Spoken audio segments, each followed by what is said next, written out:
Deuxième catégorie d'acteurs transnationaux, ce sont les entrepreneurs. Un entrepreneur, la définition est du grand sociologue allemand Max Weber. Max Weber nous dit une entreprise, c'est un groupement organisé disposant d'une direction administrative à caractère continu agissant en finalité. Bref, quand les individus se groupent, fondent un groupe, le dotent d'une direction administrative destinée à être durable, et qu'ils utilisent cette direction administrative pour déployer une stratégie finalisée, c'est-à-dire visant à un objectif, nous sommes dans une logique d'entreprise.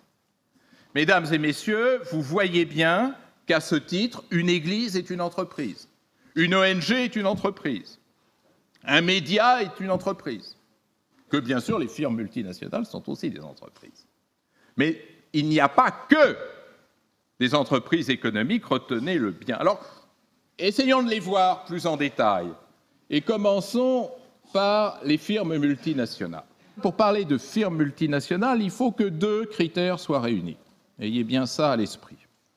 D'abord, la multilocalisation de la production, c'est-à-dire une production répartie sur plusieurs pays, au moins 2 pays, et une unité stratégique, c'est-à-dire que ces localisations, ces implantations multiples, obéissent toutes à une seule et même stratégie, celle de la firme. Voilà. Dans ce contexte, vous avez des firmes multinationales. Alors, je vais vous donner un chiffre pour que vous ayez un ordre de grandeur. Des firmes multinationales, on en compte à peu près 65 000 dans le monde aujourd'hui. Mais si vous faites un décompte en individualisant les filiales, c'est-à-dire en distinguant les filiales d'une même firme multinationale, vous arrivez au chiffre étonnant de 700 000 firmes. Sachez, mesdames et messieurs, que l'ensemble de la production des firmes multinationales correspond en gros à la moitié de la production mondiale.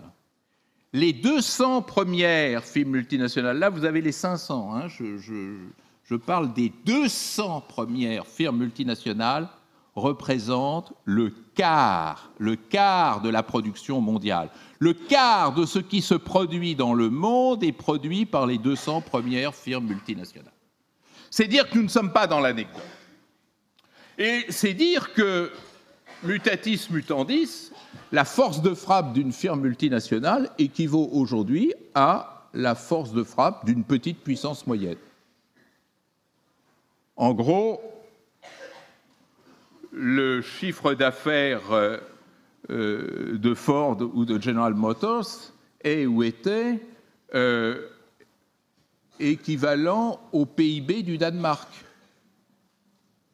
qui n'est pas parmi les derniers PIB. Shell ou Exxon ont un chiffre d'affaires supérieur au PIB de la Finlande. Alors vous allez me dire, un PIB et un chiffre d'affaires, ce n'est pas la même chose. Oui, mais en termes de force de frappe économique, on se retrouve dans des rationalités qui supportent la comparaison.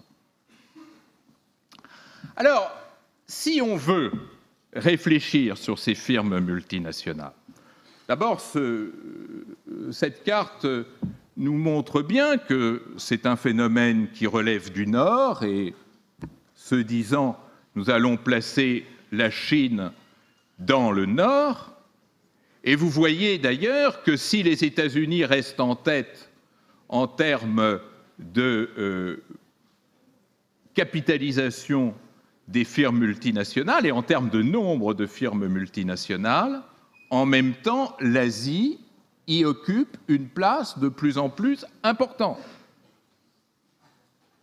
Voyez aussi comment certains États européens sont très élevés dans le rang des firmes multinationales. On peut regarder un pays comme la Suisse, par exemple, qui se situe donc au 7e ou 8e rang du classement que vous avez là sous les yeux.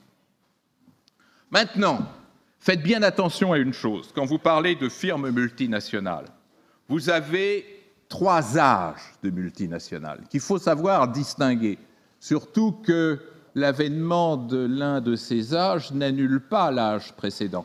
Donc vous avez dans la réalité juridico-économique des firmes multinationales des paysages variés. Première figure, celle qui reste dans l'imaginaire. Il y a un peu plus d'un siècle et demi, c'est l'implantation d'une firme nationale à l'étranger pour y réaliser son approvisionnement. Ça, ce sont les firmes pétrolières qui vont se localiser dans les pays producteurs de pétrole, les entreprises minières, même chose, mais aussi les entreprises agricoles, la United Fruit par exemple aux États-Unis, pour s'installer dans des pays qui se prêtent à cette commercialisation de la production alimentaire. C'est ce qu'à l'époque on appelait le pillage du tiers-monde, c'est-à-dire par le biais des firmes multinationales, les pays du Sud se trouvaient pillés de leurs ressources minières, pétrolières, agricoles, au bénéfice des firmes qui venaient s'y installer.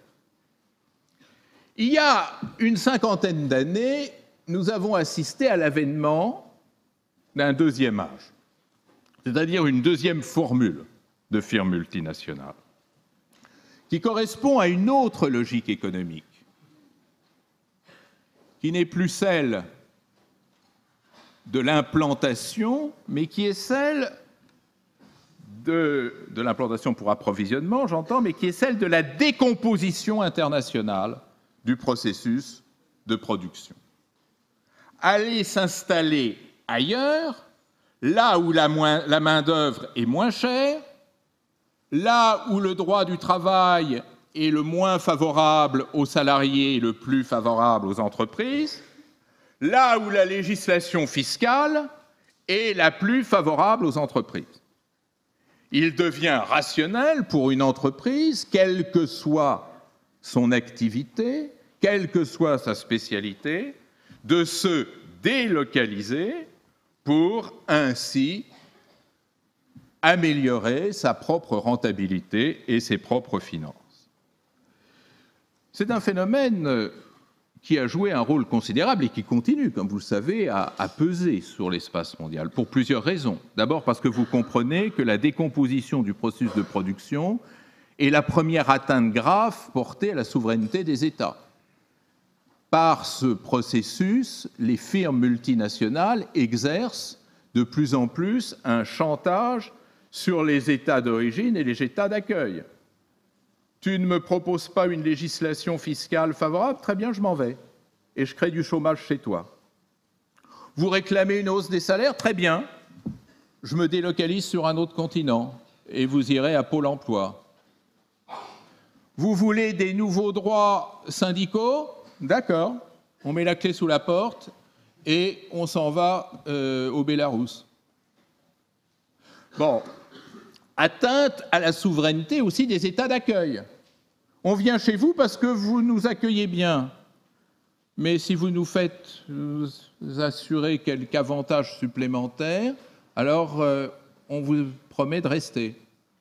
Si maintenant vous modifiez votre législation sociale ou fiscale, eh bien, on s'en va à nouveau. Chantage permanent sur la souveraineté, c'est un problème que j'évoquais tout à l'heure. Deuxième impact, c'est là la naissance d'un capitalisme mondialisé. Une entreprise ainsi délocalisée voit ses capitaux répartis sur différents pays, comme les implantations de sa production, avec la grande question de savoir que fait-on des capitaux ainsi ramassés. Est-ce qu'on les réinvestit dans le pays d'accueil? Est-ce qu'on les investit dans le pays d'origine? Est-ce qu'on les investit ailleurs? Est-ce qu'on va voir dans quelques paradis fiscaux si on y est? C'est un autre aspect de la mondialisation que vous voyez ainsi se dessiner. Enfin, troisième impact, c'est ce que l'on appelle l'apparition des produits globaux. Je pense que vous avez dû voir ça en économie. Qu'est-ce qu'un produit global? C'est un produit qui a été fabriqué en même temps dans différents États. Messieurs, vous avez tous joué avec des poupées Barbie. Eh bien, une poupée Barbie, vous avez la tête qui est fabriquée quelque part, le corps ailleurs, les vêtements, si, je connais, les vêtements dans un troisième endroit, les cheveux dans un quatrième, le look et le design dans un cinquième, etc., etc.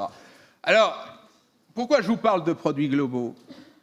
Parce que vous comprenez que plus un produit est globalisé, plus son identité nationale est complexe, et plus surtout son adaptation aux normes devient difficile.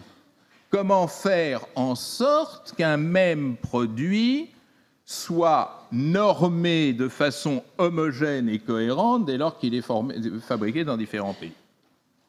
Ce qui pose un énorme problème de sécurité, d'abord, de sécurité humaine, de toxicité de l'objet, de danger de commercialisation de l'objet, d'incompatibilité culturelle. Vous savez que, par exemple, les poupées Barbie en Arabie Saoudite ont un autre look que celles qui sont fabriquées, disons, ailleurs, pour ne vexer personne. Il y a là tout un aspect aussi de la mondialisation sur lequel nous reviendrons. Alors, petite récréation, vous avez là les implantations de ces établissements très gastronomiques recommandés par le syndicat des pharmaciens, notamment les laboratoires spécialisés dans les produits de santé gastrique, implantation des établissements McDonald's dans le monde. Vous voyez avec quelle vitesse, effectivement, s'opèrent ces processus de délocalisation, d'implantation. Voilà. Dernier aspect, dernier âge de la multinationalisation, les firmes multinationales du troisième âge relèvent aussi de la notion que je vous présentais tout à l'heure de réseau. C'est-à-dire, nous avons accédé à une étape où il n'est plus nécessaire pour une entreprise de se rendre pleine propriétaire d'une autre. Il suffit de passer des accords d'une entreprise à l'autre, garantissant contractuellement ou informellement l'exclusivité des achats ou des ventes. Si vous êtes une firme puissante et que vous établissez avec une autre firme localisée dans un autre pays, et souvent un pays du Sud, un contrat qui prévoit que cette entreprise avec laquelle vous contractez ne pourra pas vendre à quiconque d'autre que vous, vous êtes dans une situation de multinationalisation. C'est-à-dire vous contrôlez de fait l'entreprise ainsi contractualisée. Ou réciproquement, l'idée qu'une entreprise n'aura pas le droit d'acheter à d'autres qu'à vous. Exclusivité de l'achat. Ce qui fait que sans qu'il y ait une preuve matérielle de propriété, le lien entre les deux entreprises devient tellement fort qu'une situation de pouvoir et de domination se met en place sans qu'elle soit pour autant légalisée. Ces firmes réseaux sont de plus en plus nombreuses et viennent de plus en plus déjouer l'analyse juridique, légale de la nationalité des entreprises qui se trouve ainsi brouillée. Si vous passez un accord de ce type avec une entreprise égyptienne, l'entreprise restera officiellement égyptienne, mais si la firme qui contrôle ainsi le mécanisme contractuel est française ou américaine, de facto, cette entreprise égyptienne sera française ou américaine.